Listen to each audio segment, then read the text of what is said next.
Hello everybody and welcome to another hobby cheating video, and today we're going to talk about doing quick blended base coats. So one of the things I often see people do is, especially with very large flat surfaces, is they spend a lot of time very carefully applying a base coat to an area. And then they have to go back and then they have to shade it or something like that and then highlight it. And it's a lot of steps to create some kind of contrast.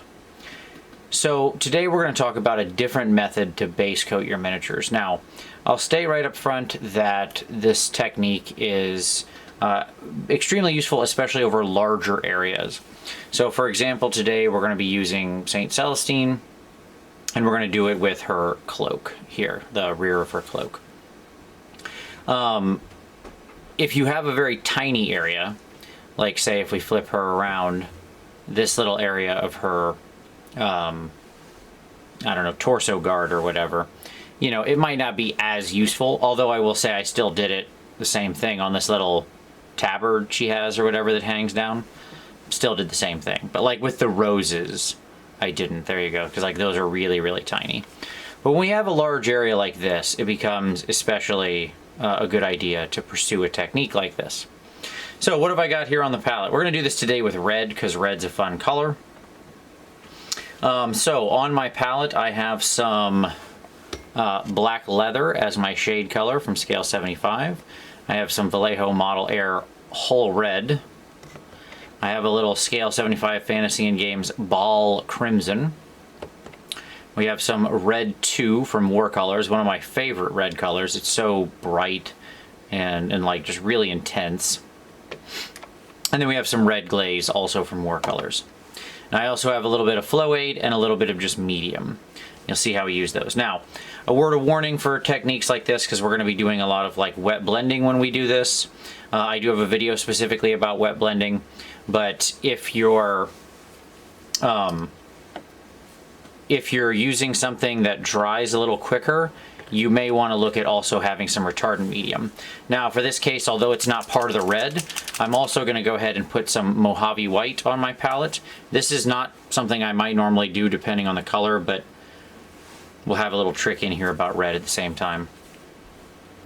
Alright, so what we're trying to accomplish here is, first off, we're going to grab a nice big brush. So this is like a size 3. Big by my standards of the standard Winsor Newton line. I'm not quite like, I don't have the bravery of a James Wapple to use like a size 8, but you get the idea. This is pretty big by comparison to the brush we would normally use on the miniature. I mean, you can see like that's the size of the brush compared to like her hand. All right. And our goal here is to lay down our paint relatively quickly and get our shades and colors in there. We've already established a light value sketch. So I zenithal highlighted. Let me go ahead and change my focus so it'll be on her while I'm painting. Oh, wrong way, sorry. There we go. Okay, so I've already zenithaled it, and then I went in and reinforced that zenithal with a little value sketching.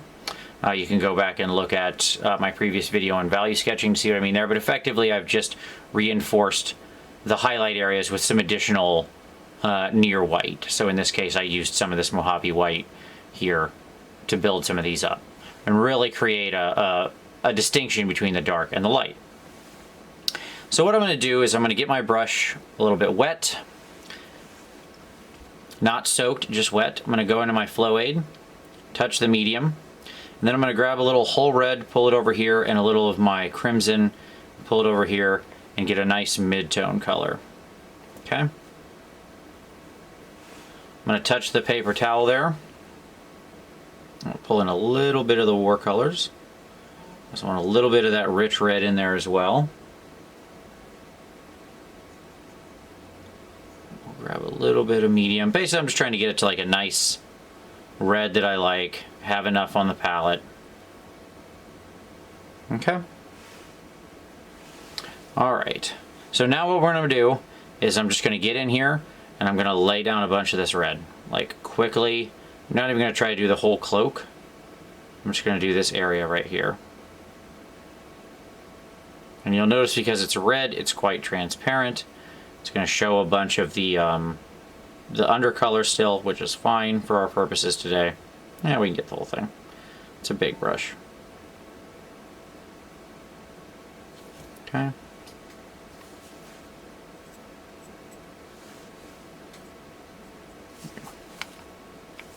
Okay. All right, so now it's all red but messy as all get out. I'm going to take some of my whole red alone. I'm going to start running it up here where I want it darker. Okay? And down into this shadow. And maybe up under there. Every so often, you'll see me throw my brush around like a lunatic. No. Every so often, you'll see me wipe the brush off. I'm going to grab some of my black leather here, where I've got some really nice deep shadows. I'm going to pull that in there, where I really want that to get dark. Okay? Void the brush off, eat some paint. Eating paint is fun. There are other ways to do it, but you don't have to do it this way. Then I'm going to take my actual red, and we're going to introduce a bunch of that down here. And we're just wet blending it together as we go.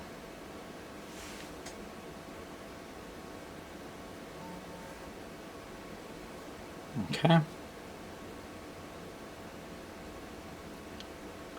Because of the flow aid and the medium, everything's going to jump around. The medium gives me a little longer to work with it, smooths it out a little, helps me avoid anything like brush strokes, anything like that. We can build in some more of that red. You can see how I just could build it up there, but I'm just immediately, it works into the lower layer. So we get this nice, smooth blend.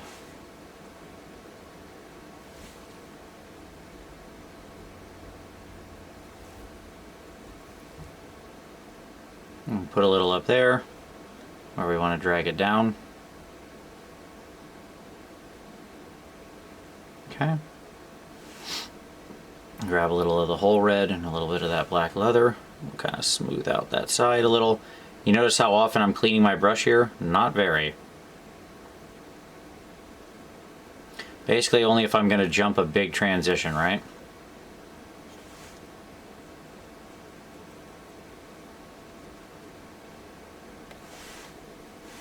Okay. Get a little bit of water. Wipe the brush, lick the brush. We're going to put a little more red on there. Just really smooth that out. Get that nice and bright. Now, what's awesome about this is right here, this took me a couple seconds. It was fun, it was fast, it was easy. And already you can see I've got something that looks much more like a blended cloak than if I had spent a bunch of time trying to base coat it. Now, it's real wet. That's a lot of thick, wet paint, right? It's still using, because it's red, it's still very much showing that value sketch, and it still made my life a lot easier to have it. It doesn't preserve a huge amount of it, but it preserves some. Okay? And that's the goal. We're not looking to have it set the entire color. We're looking to have it help us and guide us. We can grab a little bit of just the medium, basically. And we can kind of thin out around those edges to just smooth things down. Okay? So, right away, you see how just that fast I got this wonderful set of transitions on the red. I have this, you know, I think pretty vibrant out of the gate for what I want. I wanted this to be a little more crimson, hence my color choice here of working into purples and stuff like that. But I'm just going to pause. I'm going to let this dry. You have to let this dry a little bit. This is when you can get out your hair dryer or whatever like that. Let this dry out. And then we're going to come in and we're going to smooth it all out, clean it up, and do our finishing step. So instead of, you know, another big problem with trying to wash surfaces like this, I see a lot of people try to wash cloaks. It's just the worst choice.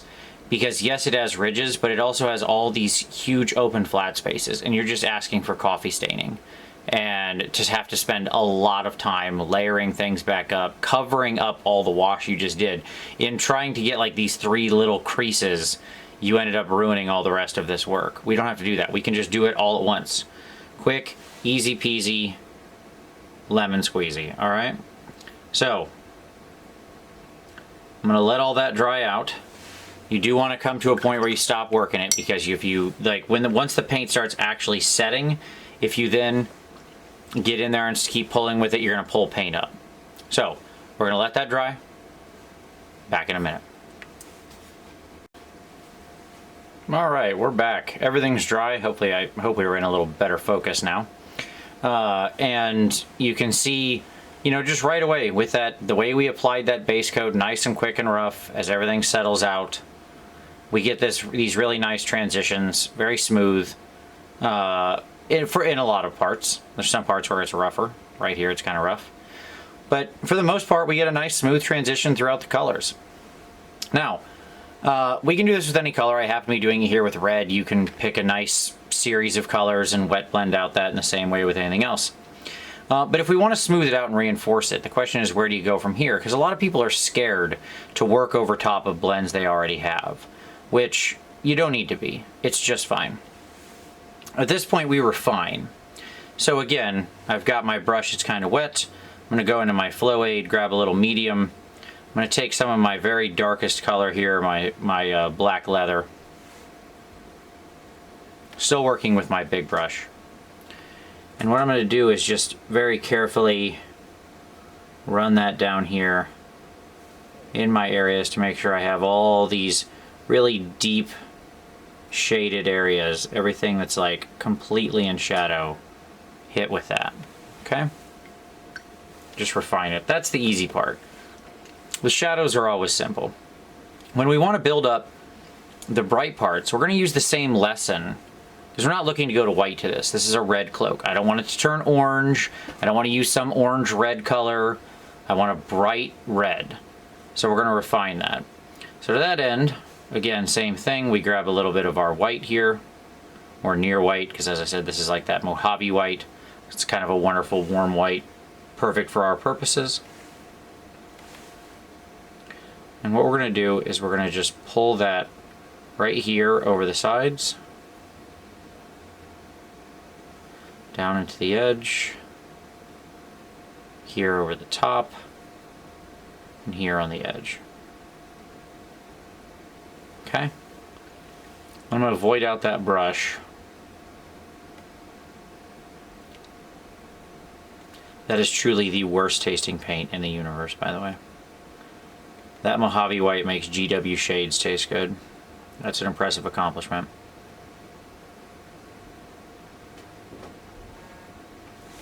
Just kind of smooth out the edges. I'm going to reinforce the parts I want to be really bright.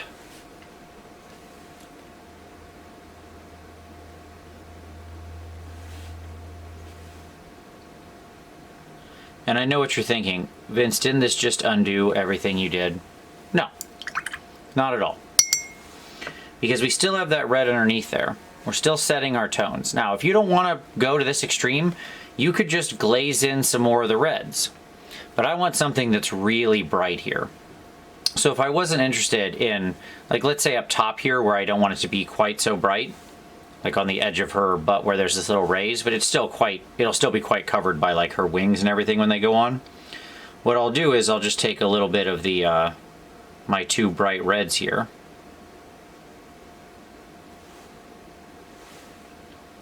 And I'll just work them over carefully and pull them down. And then again, we just void out the brush and then we just pull that end and we can just smooth that right out. It's going to be a very weak effect because it's red and it's highly transparent. Depending on the color you're using, you may get a brighter or stronger effect.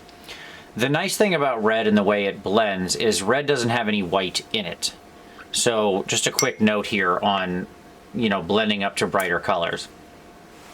When you use colors that have white in them, for example, if I were doing a blue cloak and I tried to use some sky blue, this would not do what I just did here easily at all. Because to make this color, they took blue and added a ton of white. So it's got this high white content, which means it's going to go chalky easily, and it's going to be very, very opaque. Red, on the other hand, is a very transparent color. It doesn't have any white pigment in it. So as a result,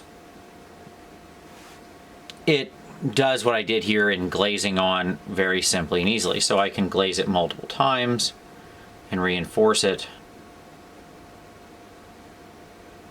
And even if it looks kind of bright originally, you'll notice once the colors start to settle that the effect gets much weaker.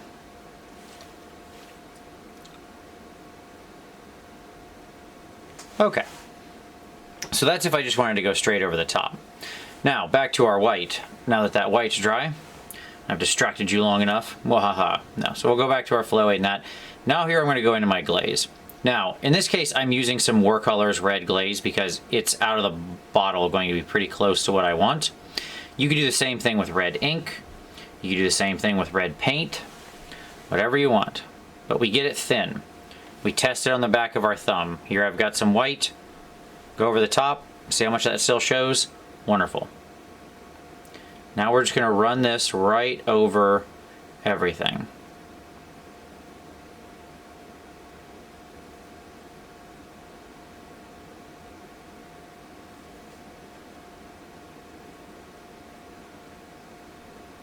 I'm going to try, where I can, to mess up my paint job. Hold on.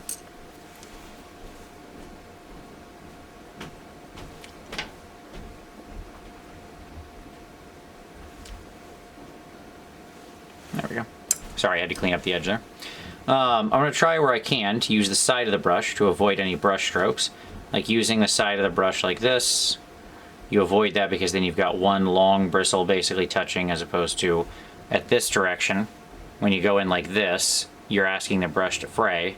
When you go in like this, it'll be much smoother.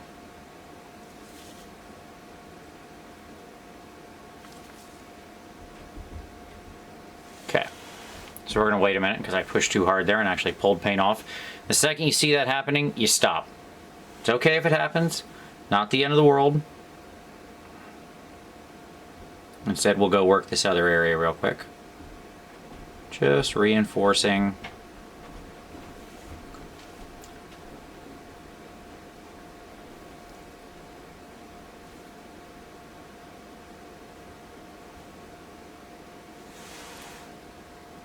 You can see how that's brightening right up.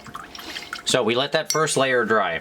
Whenever you're working in like thinner glazes, be it with inks, with paints, with whatever, having it actually dry is absolutely critical. Okay? You do not want to try to work a glaze when it's still drying.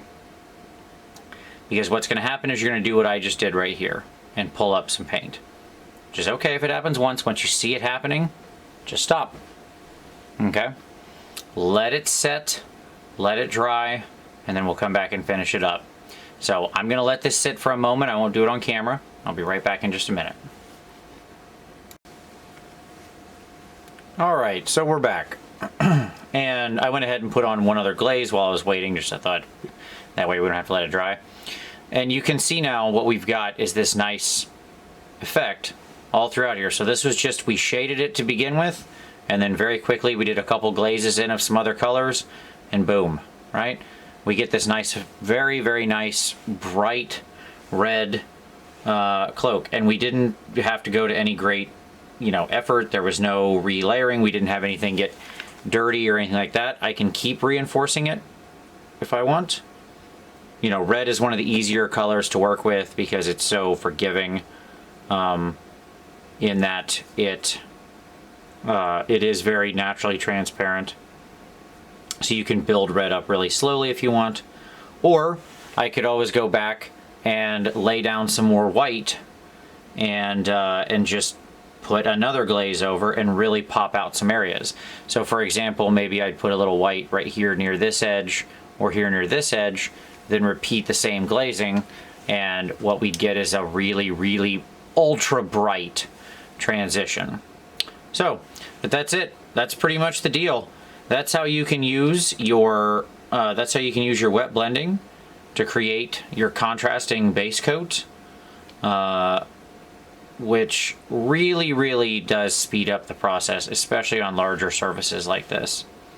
When you're dealing with things like big cloaks and robes and stuff like that, where you have all this surface area and a lot of it is actually flat, and things like washes are going to, you know, sort of traditional washes are going to let you down because they're going to create coffee staining or something like that. This can be a great way to do it to where you still preserve a lot of that interesting transition, but aren't forced to actually then go through and relayer and re-highlight and stuff like that.